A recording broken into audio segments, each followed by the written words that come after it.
Chapter 120, Naruto vs. Gaara. Naruto stood atop Gamabunta's head and was looking at Gaara, who seemed to be growing out of Shikaku's head. How weird, is Gaara in control, or is it Shikaku? Gamabunta jumped sideways with insane speed to dodge another massive wave of sand. Despite the high movement speed, Naruto stood firmly on Gamabunta's head. Damn brat, stop spouting nonsense and help me out, will ya? Hee, sorry, boss, but there isn't much I can do against those insane amounts of sand. Don't you have massive chakra reserves? Just shoot a bunch of jutsu and try to hit the kid standing on top of Shikaku. Haha, sorry boss, but I'm pretty much out of stain. Then why the hell did you summon me? Haha. Don't laugh. Another wave of sand approached them, which was yet again dodged by Gamabunta. Isn't it fine? You are dodging these pretty easily. Shit, just you wait until this fight is over, I will. Okay, calm down, boss. I am just kidding. How about you keeping dodging a little longer while I put some wind chakra into your blade to make it sharper? Then you can just cut through this guy. Gamabunta clicked his tongue in annoyance but still agreed. The next few minutes, Gamabunta spent dodging around the arena, while Naruto tried to somehow get a proper wind chakra coating on Gamabunta's blade, which considering its size wasn't easy at all. Got it, boss. Without another word, Gamabunta evaded another sand wave, gripped the hilt of his sword, and lunged toward Shikaku's form. His sword cut upwards in one swift motion and easily cut off one of Shikaku's arms. Gamabunta couldn't help but be surprised by the sharpness of the sword. Not bad, kid, not bad at all. I pretty much felt no resistance while cutting off that arm. No prob. Naruto's words were interrupted when an earth-shaking roar echoed through the arena. Kill you. I will definitely kill you. I will show it to you. I will show you its true power. Feigning sleep technique. After he said that, he simply fell forward and stopped moving. Naruto could only look at that in confusion. Did he just fall asleep? What the hell? Gamabunta, however, lowered his stance and prepared for battle. Be careful. Now that the host is asleep, Shikaku will be able to take control. This will make things much harder for us. Naruto widened his eyes and quickly got ready for battle as well. For now, he didn't use any of Kurama's chakra, since using it right now would put quite the burden on his body due to his already exhausted state. And moments later, ha, I am finally out. And there are even a lot of people for me to kill. Wind style, drilling air bullet. Seeing the massive air bullet flying towards him, Gamabunta clicked his tongue and quickly jumped upwards to dodge it. It smashed into the barrier that was created by the Uzumaki clan members and caused ripples to appear on the barrier for a few moments before it calmed down again. Shikaku, however, ignored that and instead focused on Gamabunta, who was in midair. He used the same jutsu for another 3 times, resulting in 3 very chakra-dense air bullets flying at the still airborne Gamabunta. Water style, liquid bullets. Gamabunta quickly gathered chakra of his own and fired 2 huge water bullets at the 3 incoming projectiles, causing them to detonate in midair. Naruto noticed earlier that Gamabunta wouldn't have enough time to block the 3rd one, so he started gathering chakra as well. A huge ball of swelling chakra appeared in his right hand while he jumped towards the 3rd wind bullet. Giant Rasengan. The 3rd wind bullet detonated as well and sent Naruto flying, but he was quickly caught by Gamabunta's tongue and placed back on the giant toad's head. Good job, kid. That could have been dangerous. No problem, boss.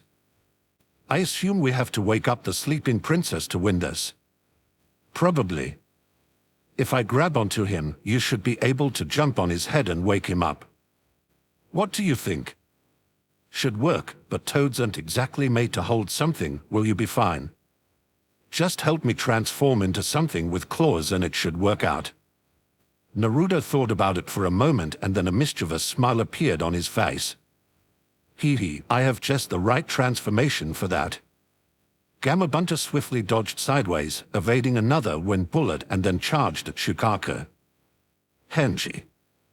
A massive smoke cloud appeared, and moments later, an equally massive fox with 9 tails jumped out of it and sank its claws into Shikaka, giving Naruto a chance to jump on his head. As soon as he landed, he could feel that his feet were sinking into Shikaka's body, so Naruto quickly applied some chakra to them to prevent himself from sinking any further. As soon as he had stabilized himself, he jumped towards Gaara to punch him in the face, but just before the punch could land, his hand was blocked by a wall of sand. Dihahaha, you didn't think it would be that easy, did you?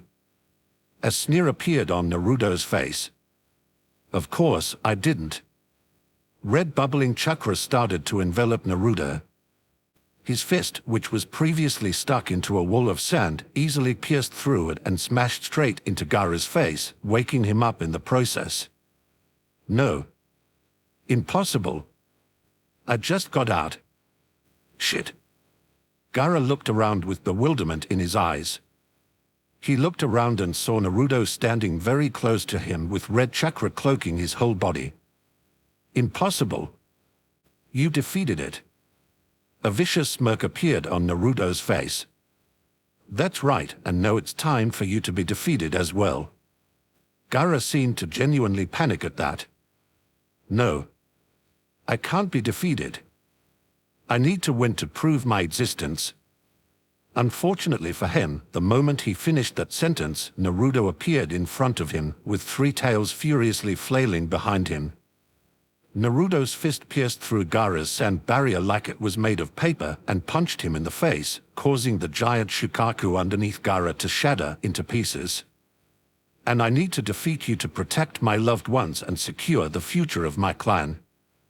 Gaara barely managed to shield himself with his sand before landing on the ground, but that was all he was currently capable of. After landing, he could no longer move and could only look at Naruto with hatred. How could you be this strong? This is impossible. Protecting people. Why would you do that? Others are only there to be killed, to prove how strong you are. Seeing the mix of hatred and desperation inside Gaara's eyes, Naruto had a pretty good idea of what Gaara was going through. I see, so this is what I would have become if Nasan wasn't there. That is probably the case. Unlike you, who always had an unshakable pillar to rely on, he never had anything like that. Alone and hated for all his life, huh? Nasan will probably make fun of me if I try to help him. I don't think she will. Now that I think about it, she probably won't, huh? That is easy to answer, Gaara. Only by protecting something can you show your true strength, and only by training with someone else can you reach your true potential. For a moment, Gaara simply looked at Naruto in disbelief. Moments later, however, he regathered his wits and started speaking again. Aren't you like me? We both have a demon inside us, don't we? Friends. Family. Loved ones. How could they be important to you? Shouldn't everyone hate you? Just like me, you are a monster, after all. Seeing the hatred in Gaara's eyes shift to pure desperation, Naruto could only shake his head. It seems like you have a little misunderstanding there. I don't have a demon sealed inside me. Gaara's eyes widened and he was just about to speak when Naruto cut him off. The only thing I have inside me is a friend. Gaara's eyes widened even further when he heard that. You befriended it? Yes. I befriended him. Naruto and Gaara kept eye contact for a long time, and the longer Gaara looked Naruto in the eyes, the more confused he became. Just when he was about to speak, however, Temari and Kankuro landed between him and Naruto. Temari had her fan in her hand, while Kakuro's puppet stood in front of him. They both looked at Naruto and the giant toad still standing behind him and couldn't help but shudder in pure terror, but still stood their ground. Seeing this, Naruto could only chuckle. See, Gaara. Aren't there already 2 people you can call family? They are terrified out of their minds and yet they still want to protect you. Gaara looked at his two siblings with an intense gaze. This might have been the first time he has actually looked at them properly in a long time. Seeing how they desperately tried to protect him, Gaara's whole body instantly relaxed. For some reason, he felt much lighter than before. Even Shukaku's voice that would occasionally speak to him seemed to be much more endurable now. Temari, Kenkuro, this is our loss. Lay down your weapons and thank you for trying to protect me. The two siblings looked at Gaara in total bewilderment, while Naruto couldn't help but laugh a little. Haha, now that you have a small family, how about we add a friend as well? Wanna become friends? Gaara, yet again, met eyes with Naruto, and after a short while, a calm smile appeared on his face. That would be nice. Chapter 121, End of the Invasion. Yuna took a deep breath and started scanning the stadium with her eyes. By now, this so-called invasion was pretty much over. Naruto has defeated Gaara and the Uzumaki clan members who were responsible for creating the barrier, stopped supplying it with chakra and instead started detaining the few remaining enemy shinobi with chakra-suppressing seals. Next, her eyes landed on Ino and Haku, who seemed to have teamed up with a few shinobi from Konoha. Although Yuna was pretty far away and couldn't be completely certain about it, it didn't look like they got any dangerous wounds. Yuna's eyes fell on the battle between Hiruzen and Orochimaru, which looked like it was over as well.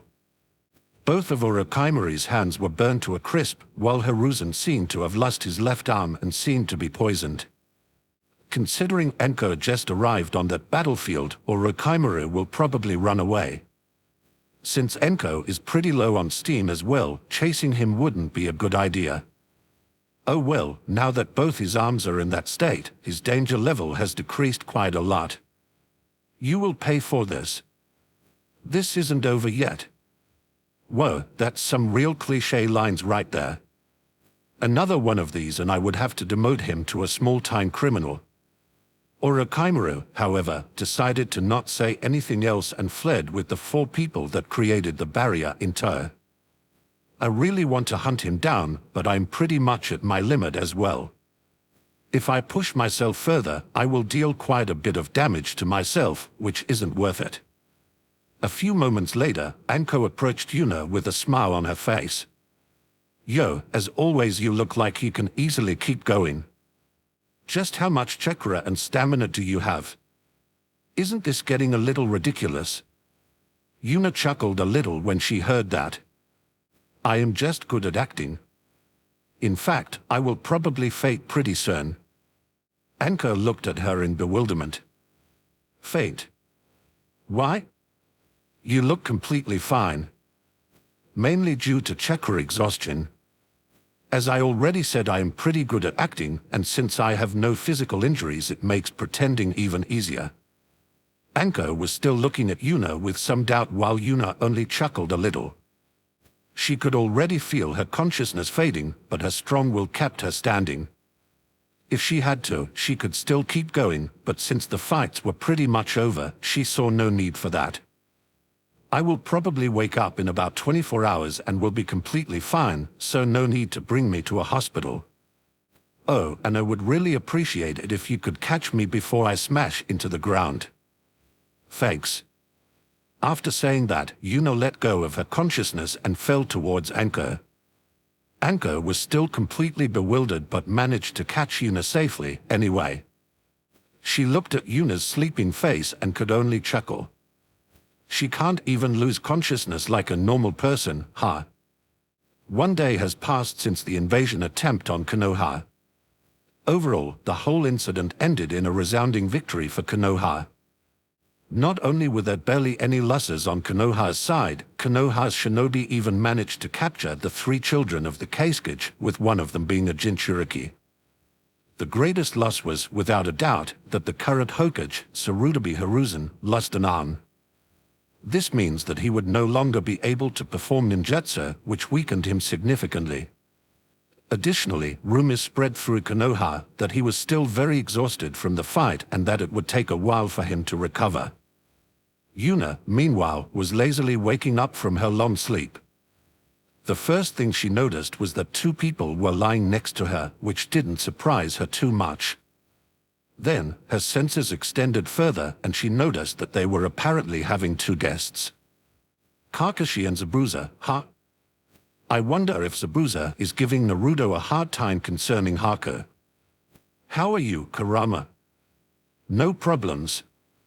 Or rather, after punching Hashirama, I feel really refreshed. Haha, that's good. Feeling something stir next to her, Hinata slowly opened her eyes. When she saw that Yuna was awake and looking at her, a happy smile appeared on Hinata's face. Good morning, Yuna. Although it was clearly already afternoon, Yuna decided to not let that bother her. Good morning, Hinata. Hinata leaned forward and gave Yuna a kiss, which Yuna reciprocated. Is it just me or is it getting hot in here? While Yuna snickered a little at Anko's comment, Hinata started blushing, but still did not stop the kiss. Who Tilda? Someone is getting bolder, huh?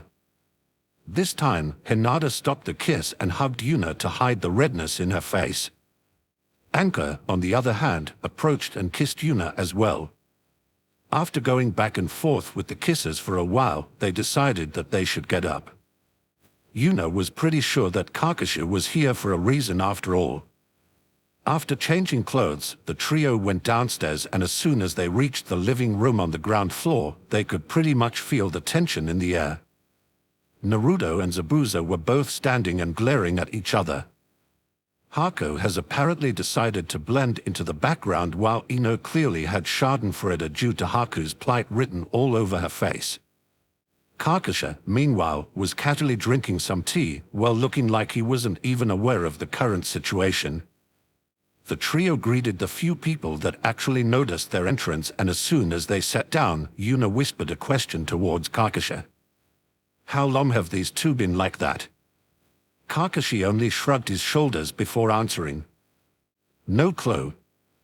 They were like that when I arrived 10 minutes ago. Yuna gave him an understanding nod before taking a sip of the tea Hinata just poured her. Guess we will just wait and see what happens.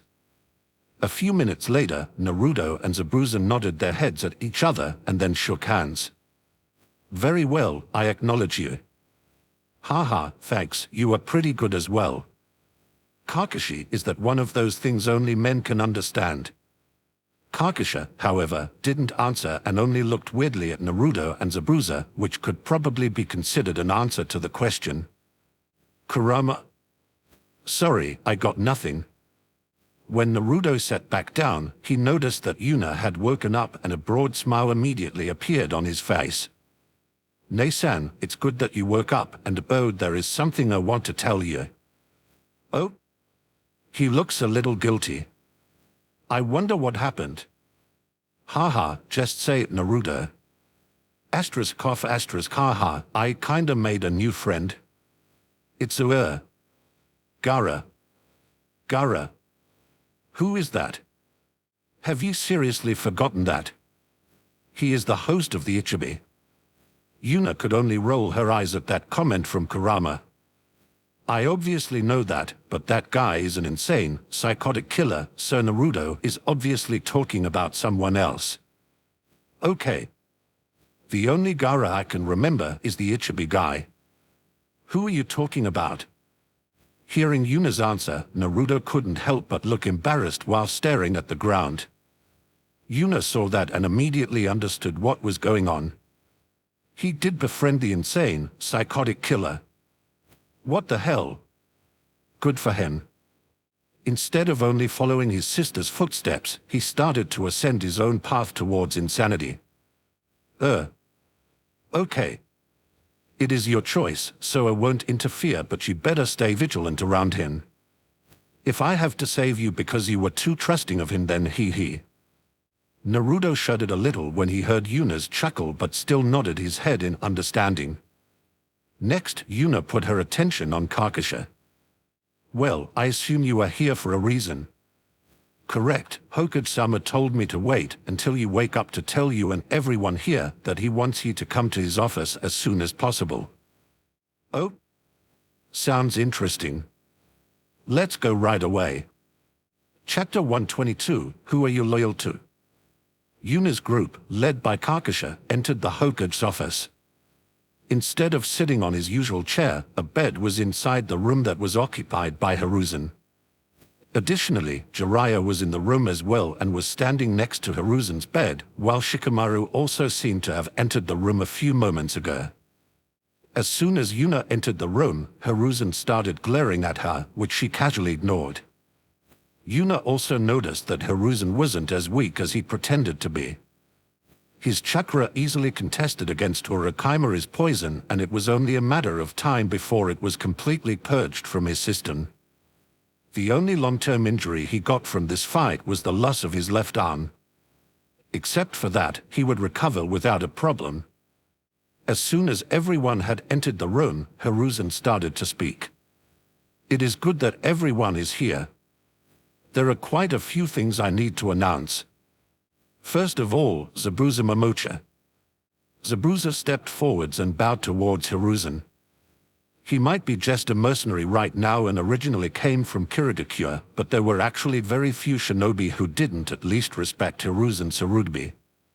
No matter who you are in the shinobi world, the strong are always respected. Yes, Hokage-sama. I received multiple reports of you helping Konoha's shinobi and civilians alike during yesterday's invasion, and thus I want to reward you for that. Since you actively helped Konoha, your access to Konoha is no longer restricted. If you desire it, you can even become part of Konoha's shinobi force, albeit only at the rank of Chunin for now. I do not doubt your strength, but there are more things necessary to become a journeyman than strength. Considering almost no one in Konoha is currently aware of your presence, Chunin is all I can offer you for now. Whatever you want to do can be discussed at a later date. Yes, Hokage-sama. Zabuza bowed yet again and left the room afterward. Seeing that Zabuza understood that he was dismissed, Hiruzen nodded in approval and looked at Haka. Haka, just like Zabuza, I got quite a few reports praising you for helping during the invasion. You already have free access to Konoha, but just like Zabuza, I offer you the rank of Chunin in Konoha's shinobi force. Unlike Zabuza, Haku nodded her head and started speaking. Thank you for the offer, Hokage-sama. I would like to accept. Good, the procedure can be handled later, but for now, welcome to Konoha's shinobi force. A happy smile appeared on Haku's face as she answered. Thank you, Hokage-sama. Afterward, she left the room and Hiruzen's eyes landed on Ino.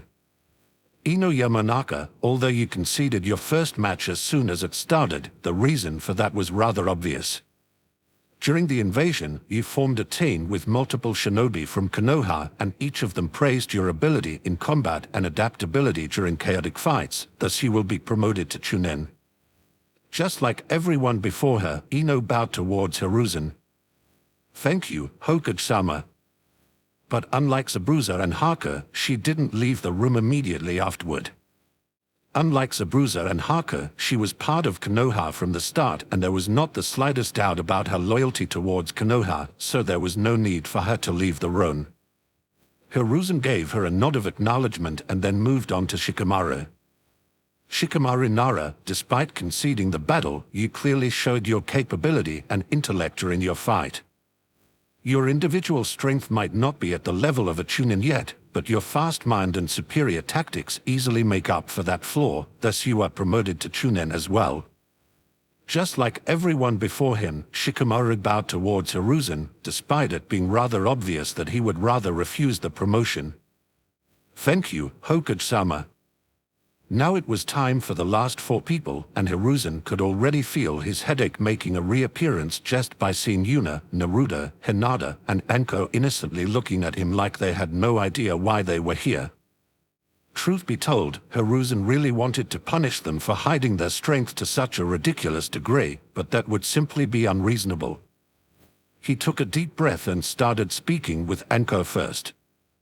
Anko Madarashi, during the invasion you played a vital role in helping me repel Urukaimaru. Truth be told, without you I probably wouldn't be alive today.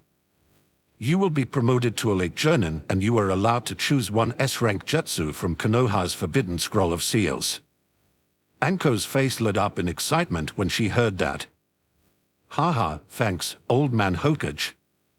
Don't worry, next time I see Orochimaru, I will finish him off properly. Hiruzen didn't even twitch after being called Old Man Hokage and simply decided to keep going. Next, his eyes landed on Hinata. Hinata, during the Chunin exam you demonstrated strength far beyond what a simple Chunin should have, and even during the invasion, you kept fighting while protecting Konoha's citizens. I have dozens of reports of you defeating enemy shinobi in different parts of Konoha, and apparently you are even responsible for preventing the invaders from entering Konoha's Shinobi Academy. Additionally, while doing that, you expertly lead a team with you and coordinated your team's movement perfectly with your own.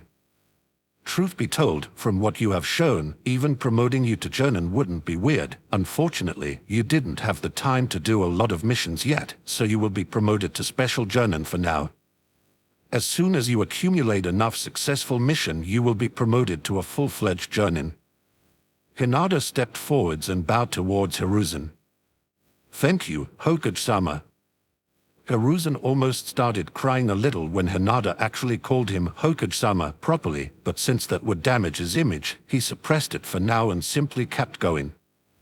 Next, his eyes landed on Naruto. Naruto Uzumaki, just like Hinata, you showed strength far beyond what a normal Chunin should have during the Chunin exams. During the invasion, you fought head-on against the Ichibi and even defeated it, preventing a lot of causalities from happening. Unlike Hinata, you didn't show off your capability in coordinating with a team but instead showed off your overwhelming power. Just like Hinata, you easily qualified for the rank of Jonin while being held back by the number of missions you have done. Just like Hinata, you will be promoted to Special Jonin for now, and as soon as you accumulate enough successful missions you will be promoted to a full-fledged Jonin. Haha, thanks, old man. Don't worry, I will have the necessary amounts of missions done in a jiffy. Hiruzen completely ignored Naruto being even more disrespectful than Anko and started to look a glare at Yuna.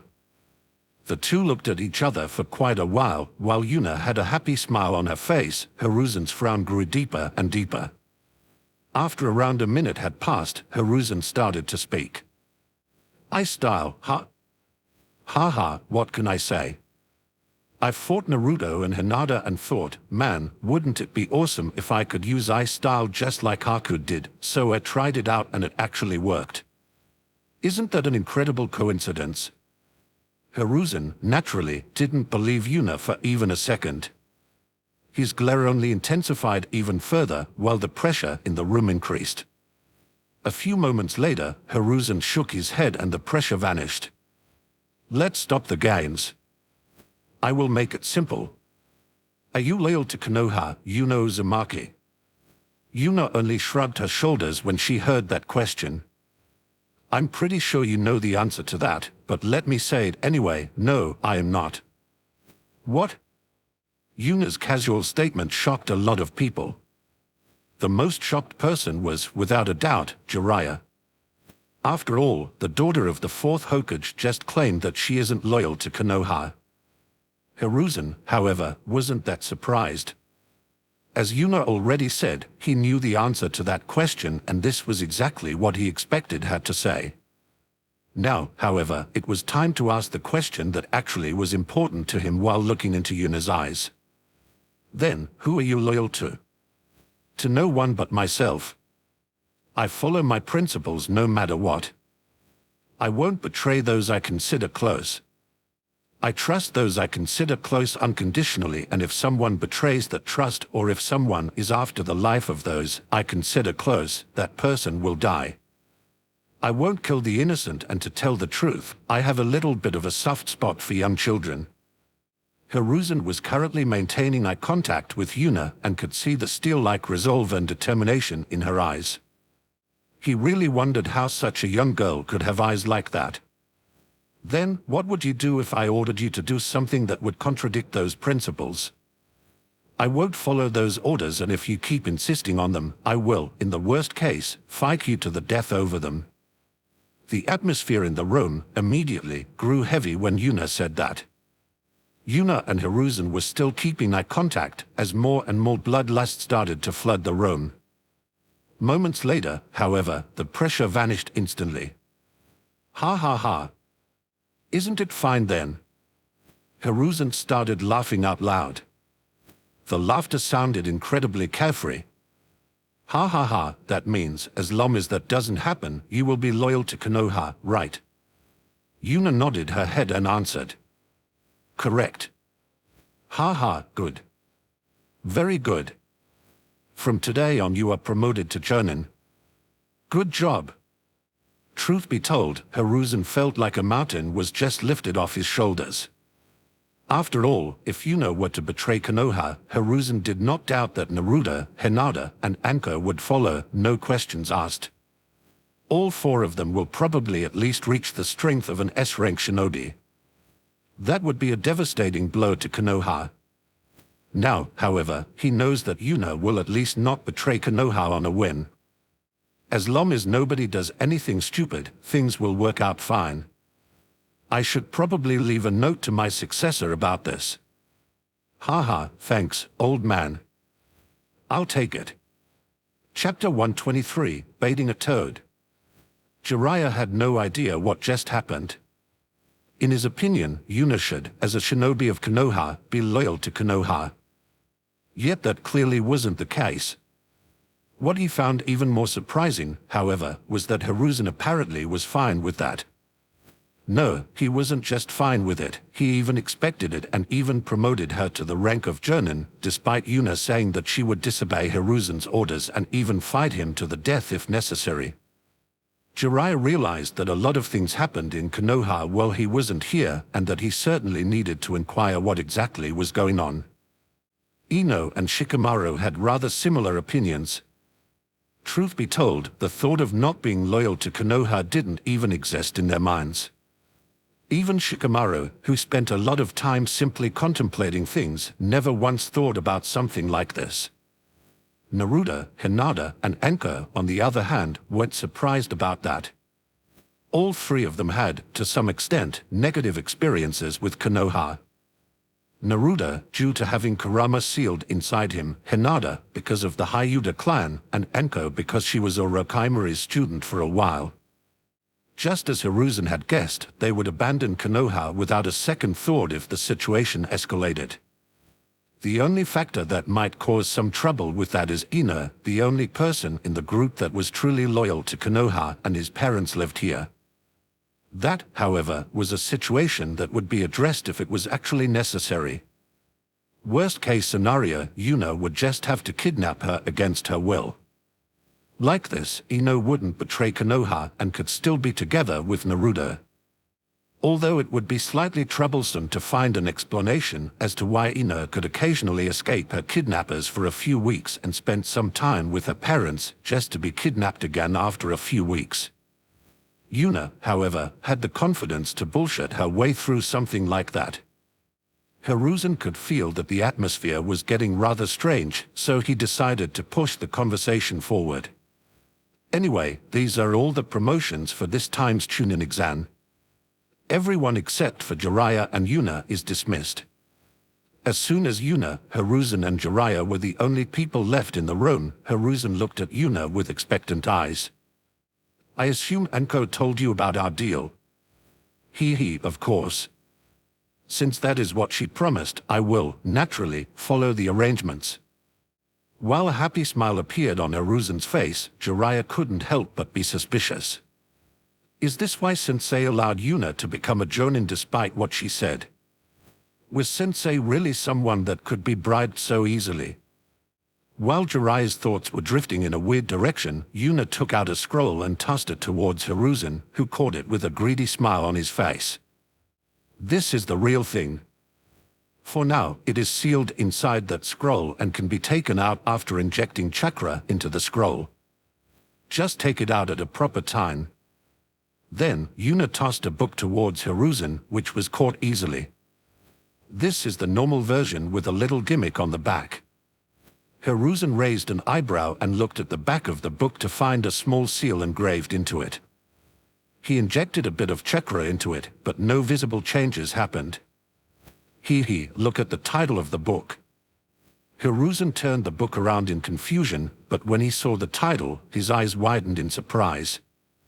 Instead of the previous title, The Fox Tangles with the Snake, the title of the book turned into The History of Konoha. He quickly opened it and noticed that even the individual pages have been changed. He injected chakra into the seal again and noticed to his astonishment that the book turned back into its original form. This is amazing. With this I can read this whenever I want. Even when someone enters the room, I can just change it in an instant. If at a later date someone would ask Hiruzen what he thought about this seal, he would, without the slightest bit of shame, proclaim that his first thought was that this could revolutionize the way Konoha's shinobi could send and receive secret messages. Jiraiya, on the other hand, looked at the book in Hiruzen's hand and was completely spellbound. Gulp Sensei, is that what I think it is? A huge smile appeared on Hiruzen's face. This was, after all, the reason he told Jiraiya to stay behind instead of leaving the room with everyone else. Hiruzen wanted to boast about the treasure he would receive. Like a rich man currently drinking the most luxurious of wines, he looked at Jiraiya like he was a poor man that could only drink the cheapest of wines. I am the Hokage, after all. It is only natural that I get some good stuff in advance. After hearing that, Jiraiya, for a single moment, actually thought that becoming Hokage wouldn't be that bad, but quickly dismissed that thought. He got his copy a few days early, so what? I will just wait for a little and get my own copy after a while. Hiruzen could easily read Jiraiya's thoughts and sneered at him with disdain clearly visible on his face. You don't really think a mere early copy is all I got, right? Jiraiya couldn't help but shiver a little when he heard that and saw how Hiruzen was looking at him. What else could there be? Even if he received both books, it wouldn't matter that much. Hiruzen became even more arrogant when he saw Jiraiya's confusion. If he wasn't laying in a bed right now, his nose would be so high up that he would be looking at the ceiling. What I got is both of the yet-to-be-released books. Both of them are signed by Rose Sensei herself, and both of them have dedications to me in Rose Sensei's handwriting. When Jiraiya heard that, he visibly staggered backward and clutched his heart. Greed was clearly visible in his eyes as he considered actually becoming the next Hokage. Is that really true? If I can become the Hokage, I can get my hands on stuff like that. I want it. No. Calm down, Jiraiya. If you actually became Hokage, there is no way you could continue your research. That's right, those books are great, but no matter how great they are, the real thing is still better. Peeking researching is the best. This was a pretty good try, Sensei, but at the end of the day, I still don't want to become the next Hokage. There is no way I would stop stop my spy network. It is, after all, very important to Konoha. Although what Jiraiya said was rather noble, the perverted look on his face clearly gave a different message. Hiruzen clicked his tongue in annoyance after realizing that his attempt to make Jiraiya the next Hokage failed. I need to get rid of this job. If I have to endure Yuna for much longer, I will die of stress. Guess the only choice left is Tsunade. Good thing I pretended to be weak in front of the council members. They should easily agree to get a new Hokage. And then I can finally enjoy my retirement, Yuna, meanwhile, could only look at the two perverts in front of her and shake her head. Seriously, all they have in the head are acts of depravity. How shameful. That is not something you are eligible to complain about. Chapter 124, Doubts about Yuna. A few moments later, Hiruzen and Jiraiya stopped their quarrel. The final conclusion was that Jiraiya would not be the next Hokage, but that he would be the one to search for Tsunade and bring her back to Konoha to take the job. Sensei, I would like to take Naruto with me as well. Like this, we can finally spend some time together. Before Hiruzen could answer, however, Yuna started to speak. Oh my. What about me? You are my godfather as well, right? How come you only want to take Naruto? Asterisk sniff asterisk you don't want me, just like everyone else in the village. Jiraiya staggered back a little when he saw that Yuna was just about to cry. No. The. Before Yuna could fan the flames any further, Hiruzen rolled his eyes and started to speak. Please go easy on Jiraiya, he isn't used to you yet. Jiraiya was dumbfounded when he realized that Yuna tricked him. He is in charge of Konoha's spy network, so he needs to be incredibly skilled at reading people, despite that he didn't notice that Yuna was acting at all. Yuna, however, simply glared at Hiruzen in annoyance. The next time you stop my fun like this, I will make it public knowledge that you have almost completely removed Orochimaru's poison from your body and that you are on the way to recovery. You might have lost most of your strength, but considering you didn't lose your dominant arm, you should still be able to write and do paperwork. When Hiruzen heard that, his face became pale in terror. For a split second, he considered getting rid of his other arm as well, but when he realized that this would make it impossible to read books as well, he discarded the idea instantly. Why, Yuna, there is no need to go that far. I am really sick, you know. If someone my age who has all these wounds is forced to do all that paperwork, he certainly wouldn't survive it. Yuna only rolled her eyes at him and tossed 2 books towards Jiraiya, who caught them easily. I am coming with you. Take these 2 books as some kind of compensation. You might not trust me, and frankly, that is pretty normal, but as long as you don't plan to do something stupid, you really have no reason to distrust me. Oh, but if I have to sacrifice you to save Naruto, I will do it without a moment of hesitation, he. Oh well. CYA. After Yuna said that, she casually left the room, leaving a dumbfounded Jiraiya and a lightly chuckling Hiruzen behind. The moment the door closed, Jiraiya looked at Hiruzen in disbelief. What the hell is going on, sensei? How can she act like this without any consequences? Hiruzen could only chuckle weakly when he heard that. That is just how things have developed. I don't even dare to think how things would have played out if Yuna didn't take care of everything. I am not sure about all the details, but I am absolutely certain that the strength from Naruto, Hinata, and even Anko showed during the invasion can be, to a huge degree, attributed to Yuna. Jiraiya widened his eyes when he heard that and looked at Hiruzen in disbelief. That is impossible. She is the same age as or even younger than those 3.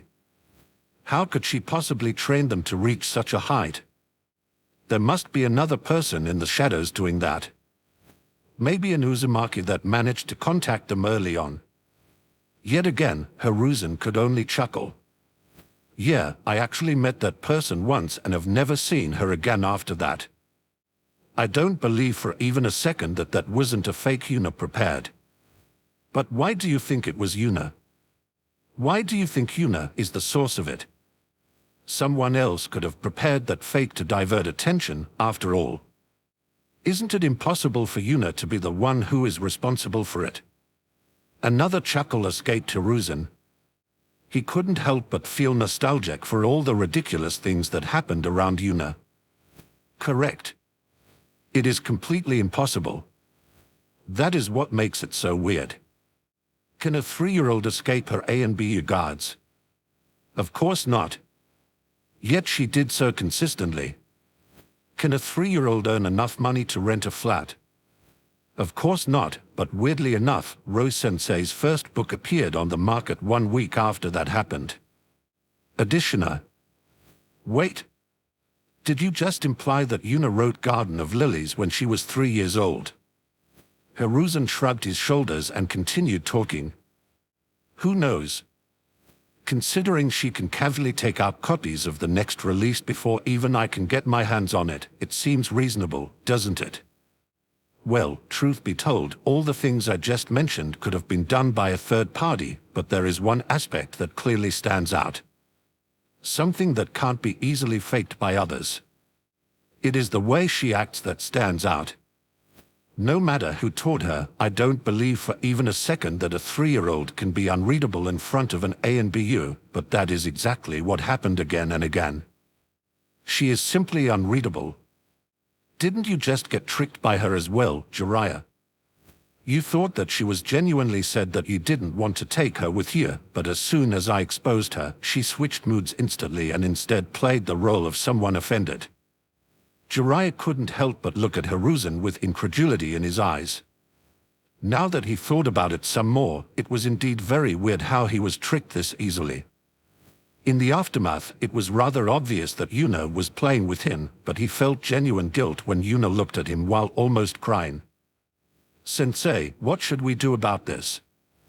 Now that you have said all those things, it became rather obvious that there is something weird about Yuna.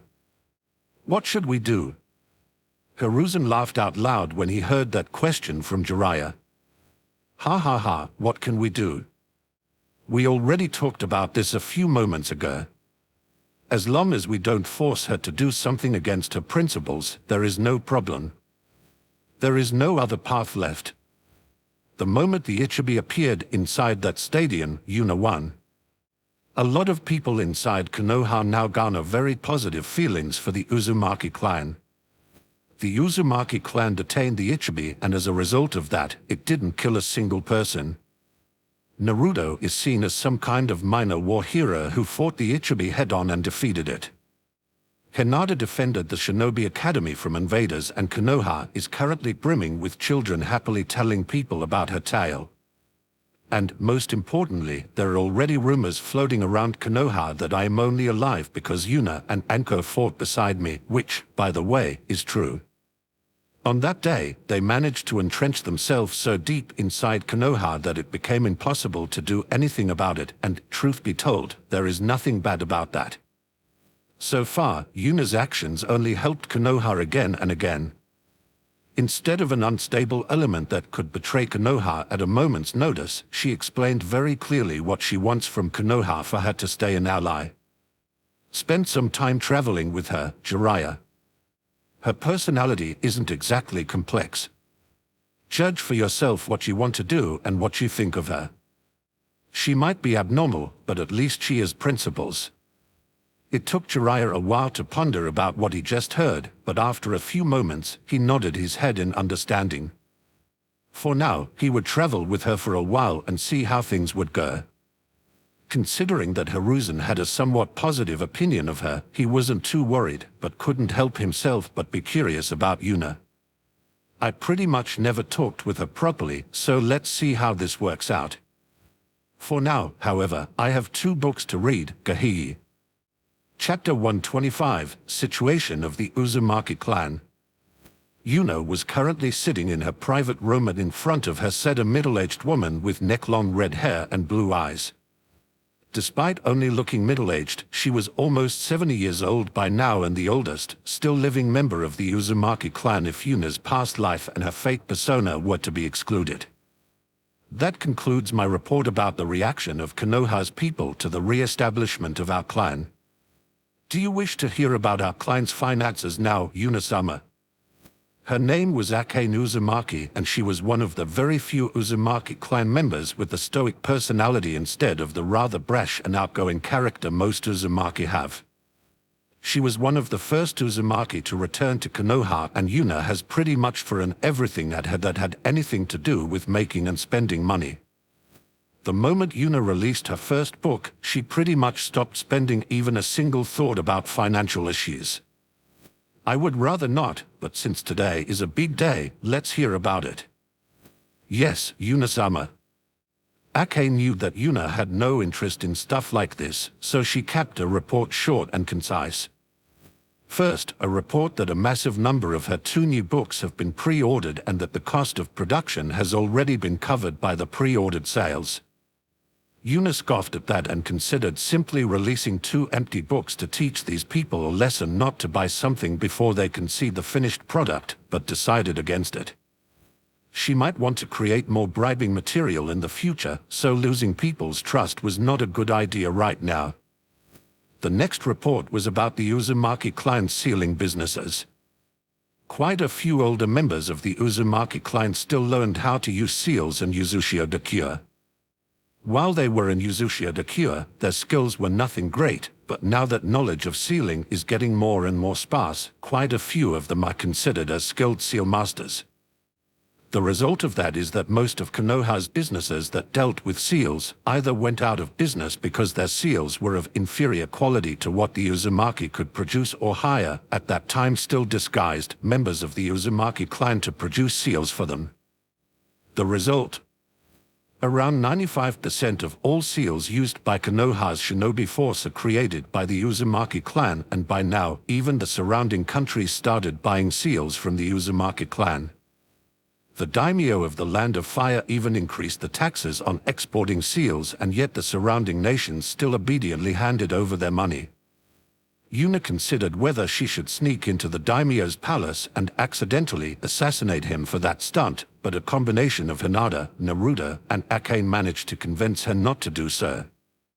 Due to earning quite a bit of money with her books, Yuna told Akane to invest in whatever she deemed worthwhile investing into while using Yuna's money freely.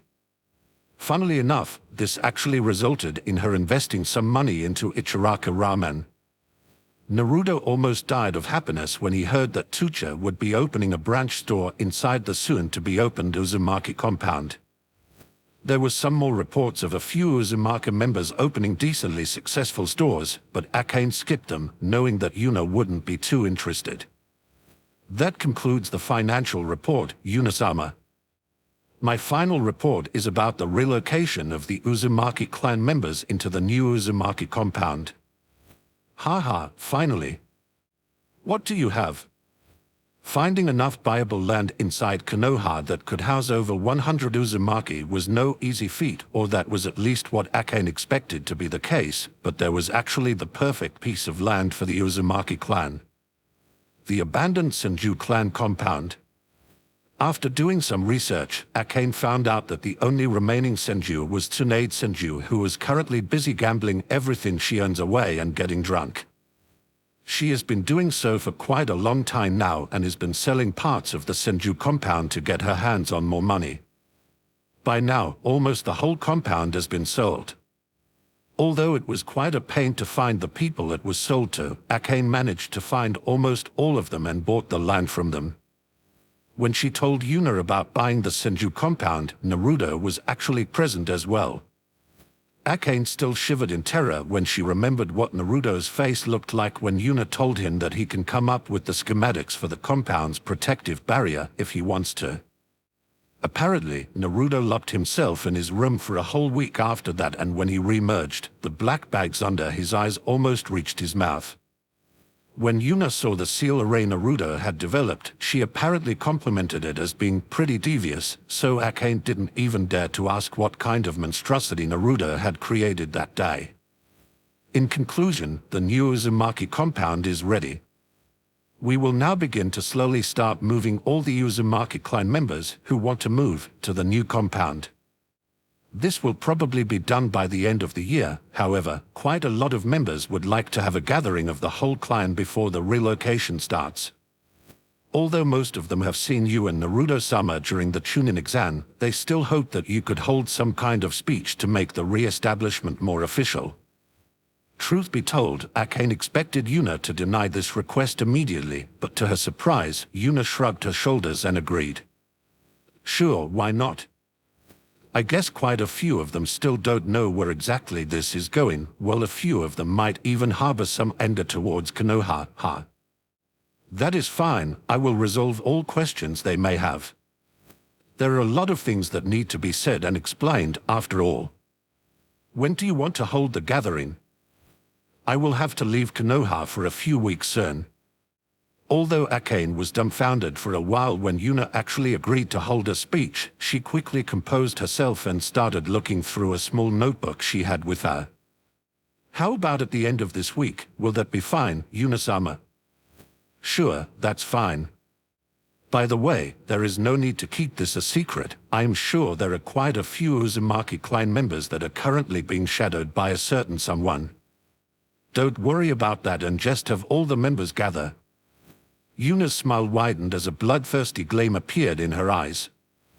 Let's see if that insect dares to make a move, and if he does, I really hope he dares. Akane shivered a little when she saw Yuna's bloodthirsty smile, but didn't say anything about it.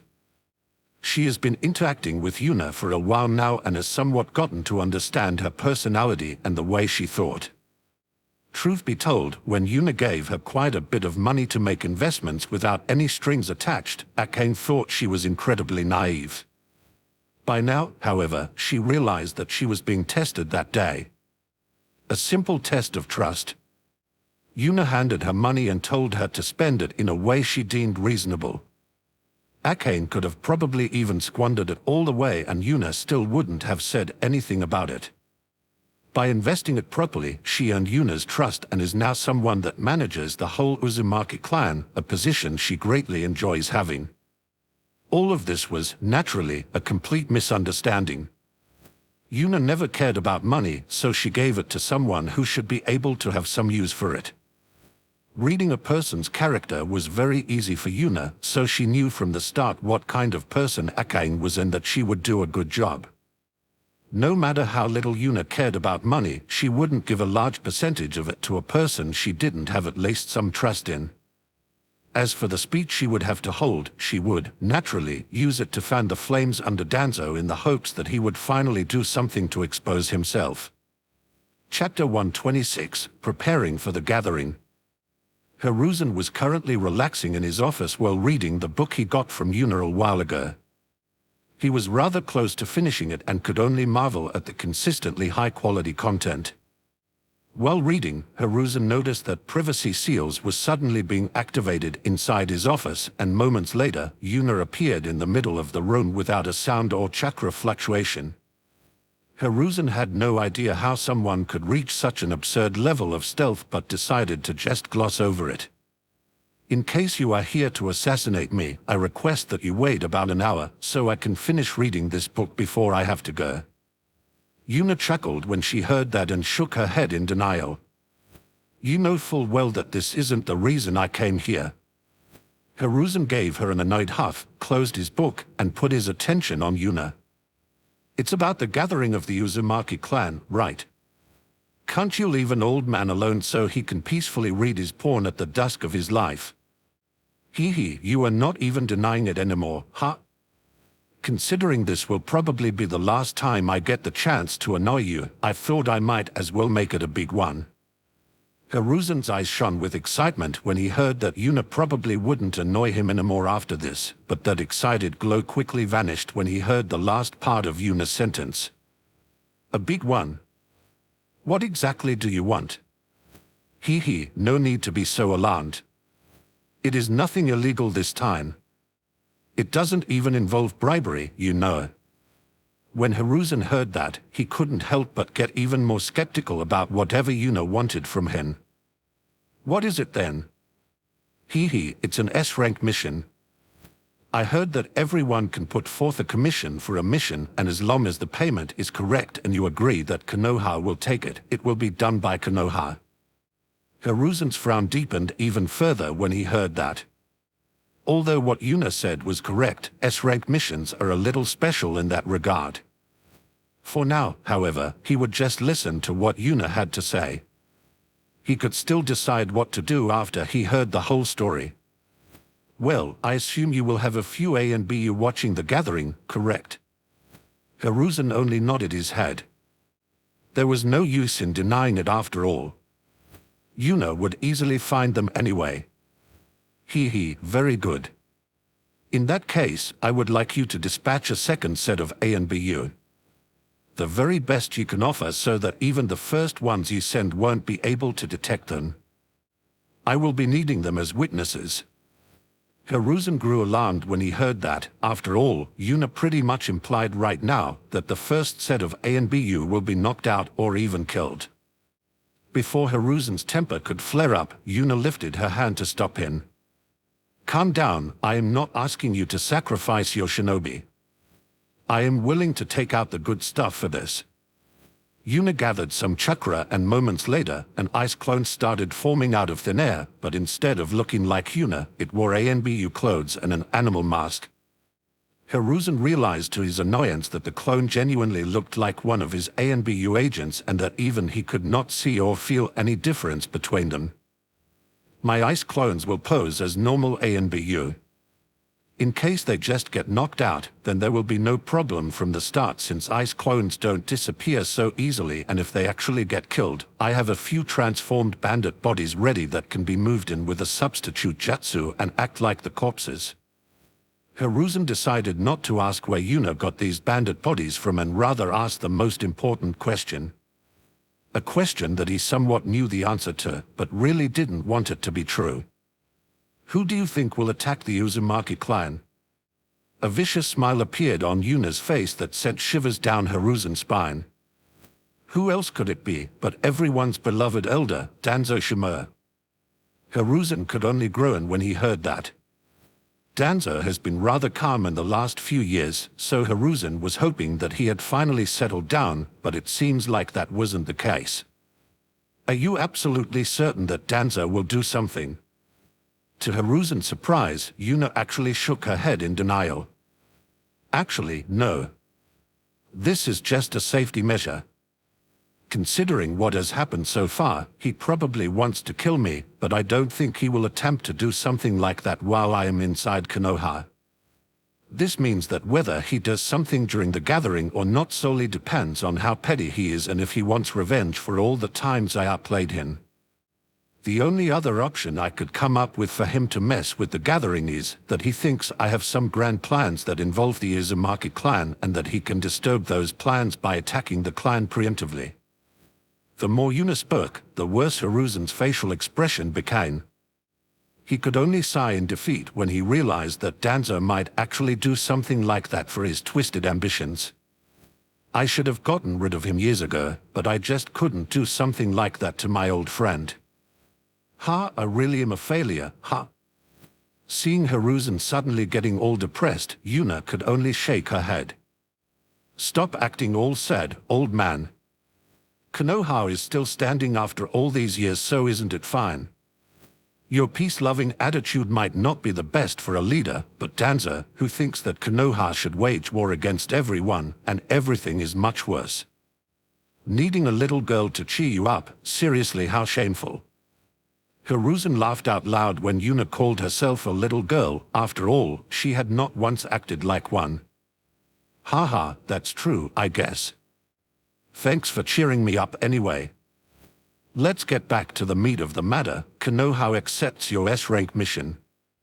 During the Uzumaki clan gathering, an elite A and BU force will be present while you imitate a normal A and BU squad with your ice clans.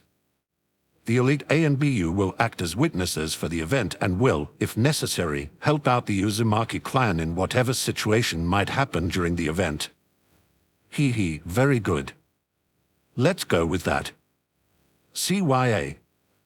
Yuna was just about to leave when Hiruzen stopped her. Wait. There is still something I want to know.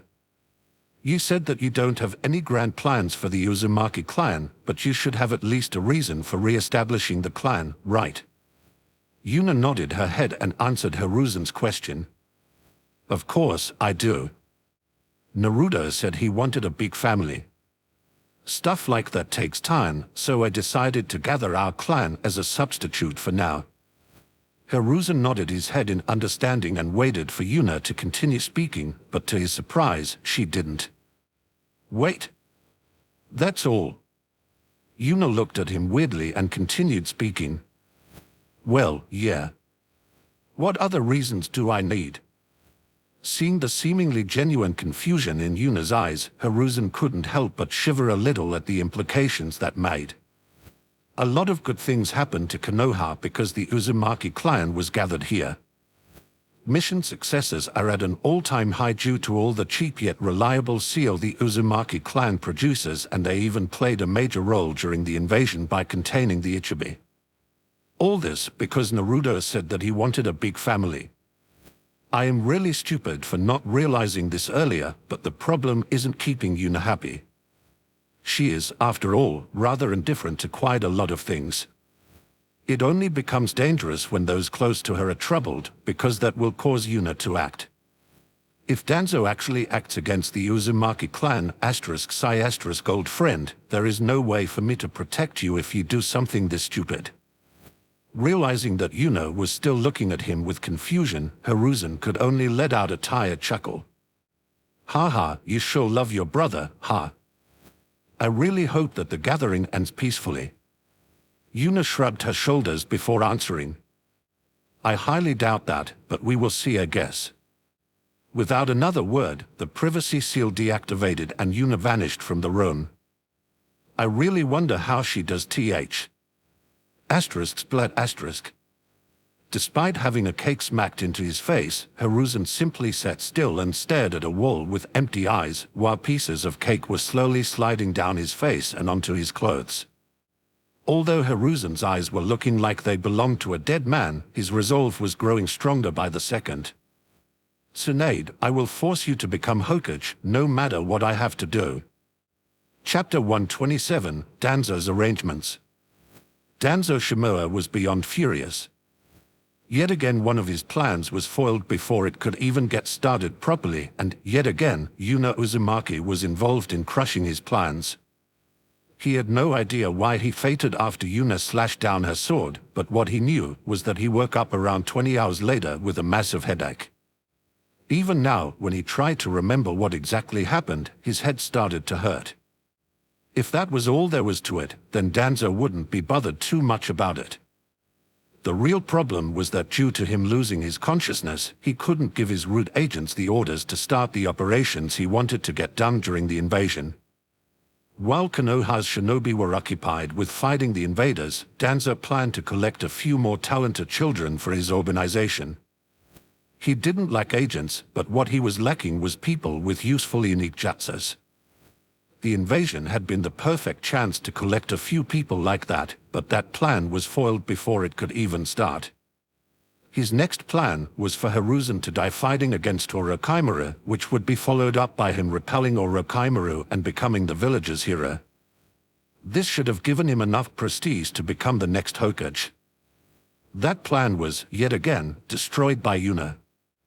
Although Danzo certainly didn't expect Orochimaru to summon the first and second Hokage, but if that led to the successes of his plan, Danzo wouldn't really mind that much. Yuna, however, had different plans. She easily opened up a hole into the barrier that should have isolated Hiruzen from the rest of Konoha and allowed reinforcement to reach him. Despite Hiruzen losing an arm in that battle, his position as the current Hokage was barely shaken.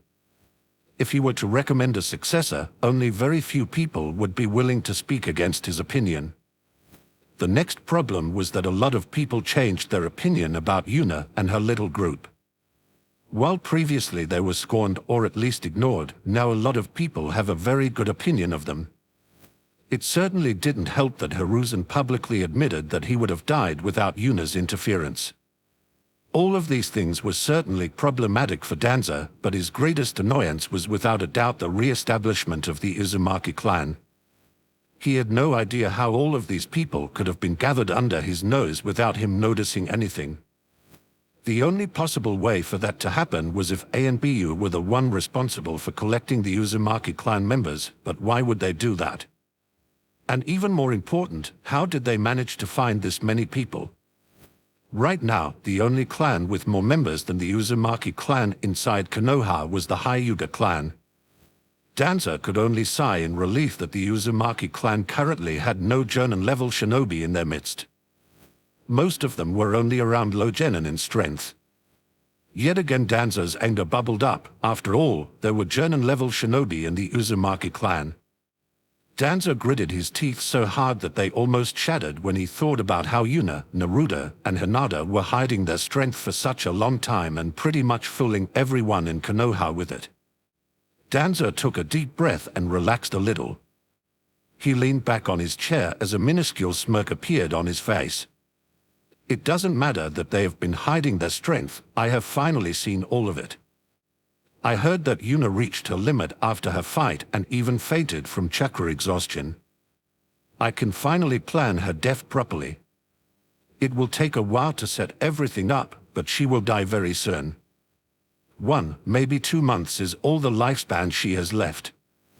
Another matter that truly enraged him was that the Uzumaki clan, despite just re-emerging a few days ago, was well liked by almost everyone inside Konoha.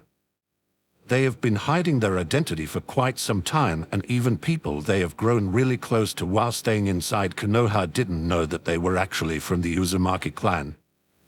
Danzo expected that Konoha's citizens would harbor a lot of negative emotions when the person they have become friends with suddenly turned out to be someone else, but that wasn't the case at all.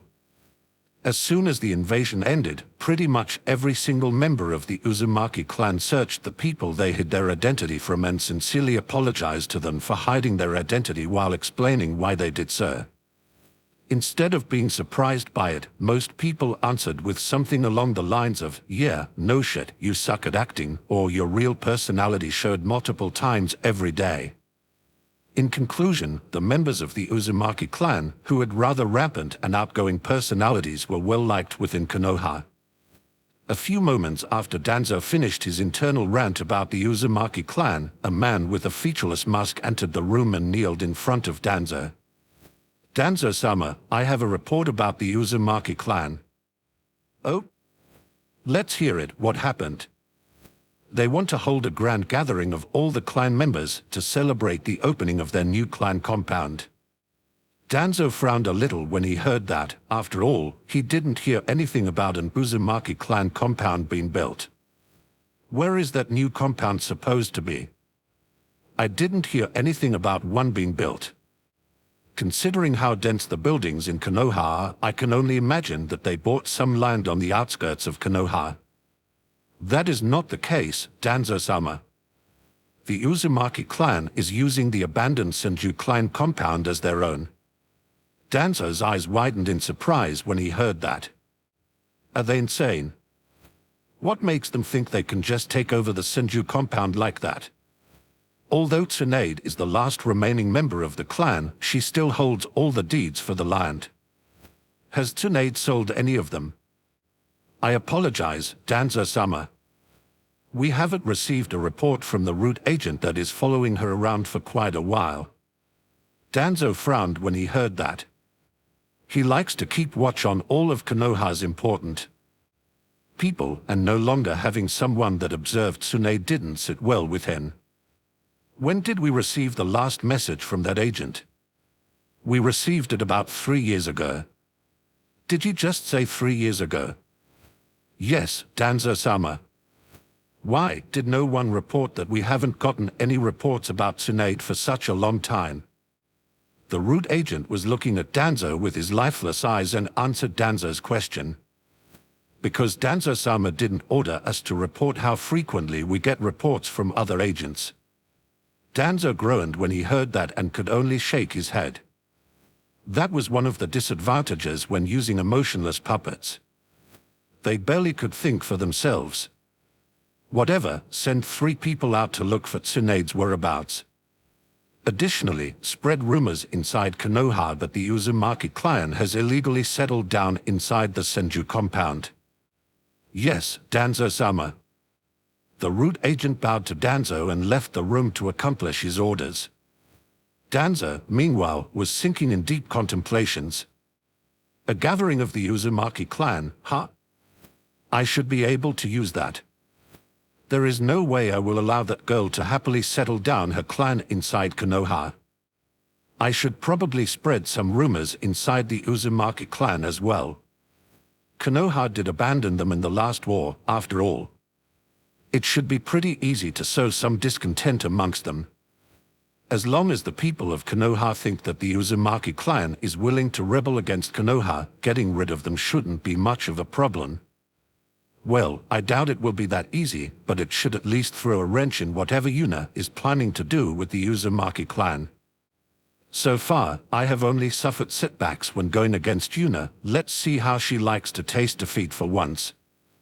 Now that I think about it, she has been living rather carefree for now. Let's see how she likes it when a bunch of her clansmen pass away in front of her eyes.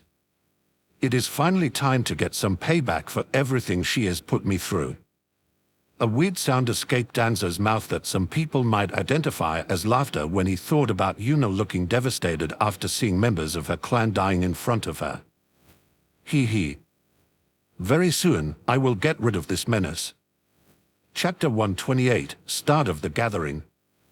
The very next day, Danzo's men started spreading rumors inside Konoha about the Uzumaki clan. Unfortunately for Danzo's men, this didn't work out that well. Have you heard that the Uzumaki clan illegally took over the old Senju compound for themselves? The Uzumaki clan? There is no way that is true. I worked together with one of them, and every time he lied to hide his identity, his eyes started spinning like crazy. They are way too honest to do something like that. I heard the Uzumaki clan forcefully took over the Senju clan compound. I wonder what Tsunade-sama will do when she comes back. Haha, what Uzumaki clan are you talking about exactly? I know a few of them, and the only way they would illegally invade the Senju compound is if the world's best ramen stall could be found inside it. Is your Uzumaki clan really fine with living inside Konoha? After all, Konoha abandoned your clan during the war. Oh yeah, I heard about that. The princess said that Hokage-sama had nothing to do with it, so it's fine. But when I find who did that, I will definitely kick his ass, you know. After what happened during the war, isn't the Uzumaki clan afraid that someone will try to get rid of them? Haha, let them come, we will definitely kick their asses, you know. While Danzo almost had smoke coming out of his ears from all the anger when he heard about the total failure of the operation, Yuna almost died laughing when she heard what was happening. She expected Danzo to start spreading rumors again. After all, that clearly was his favorite trick. What she didn't expect, however, was that the rumors would be repelled instantly without any input from her side. They sure are an interesting clan, huh? A lot of them lived in rather shitty conditions, but despite that, they are full of energy and hope for the future, while being ridiculously honest in their interactions with other people. Most of them are like children with the bodies of adults. Yeah, that's a rather fitting comparison. A few more days passed and it was finally time for the gathering.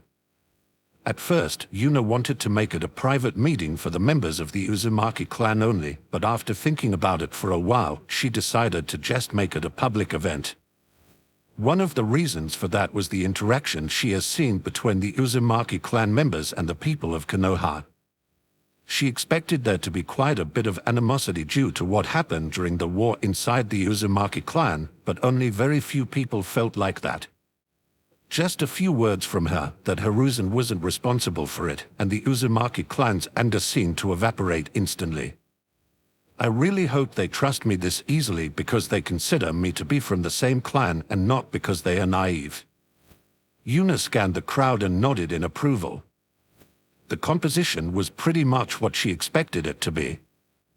There were, naturally, a lot of people from the Uzumaki clan in the crowd, but the biggest group of people were those that were simply curious about the gathering. She also noticed a few dozen people that clearly held animosity for her. Considering they still had their emotions, Yuna couldn't be absolutely certain if these people belonged to Danzo or not, but she had little doubt that this was the case. Seriously, Danzo, last time we met I gave you a verbal spanking you will never forget, and now you think a few of your mouthpieces could rattle me in the slightest. Seems like you are becoming senile. Yuna also noticed that a group of skilled ANBU was hiding all over the place. She winked at the one that seemed to be the most skilled and nodded in approval when he didn't even flinch from being detected this easily. The most important thing she noticed, however, was a total of 10 completely emotionless people. All 10 of them had toned their hair crimson red, making them look like an Uzumaki at first glance, and had barely any chakra, making them impossible to sense for a normal sensor, but for Yuna, who could sense emotions, they were incredibly easy to find. Their void of emotion made them stand out like a candle that was lit up in total darkness. After looking at these 10 a bit more, Yuna's anger spiked for a split second, slightly decreasing the temperature around her for a moment, before she suppressed her anger again. The outburst was too short, so most people only noticed an unusually cold breeze. The reason for that outburst was that these 10 people had massive amounts of explosive tags plastered all over their bodies. Danzo, that bastard, actually wants to detonate his own followers inside the crowd, while they look like people from the Uzumaki clan. Hee hee, very good. Like such insignificant tricks could work against me. Without anybody noticing, 10 ice clones appeared and dispersed into the crowd. Each one of them approached one of the 10 emotionless people and silently waited near them to disable them as soon as they acted up. Pathetic, Danza.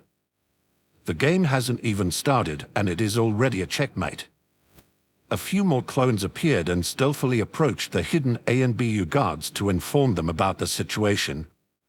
Yet again, Yuna scanned her surroundings to make sure she didn't miss anything and nodded her head.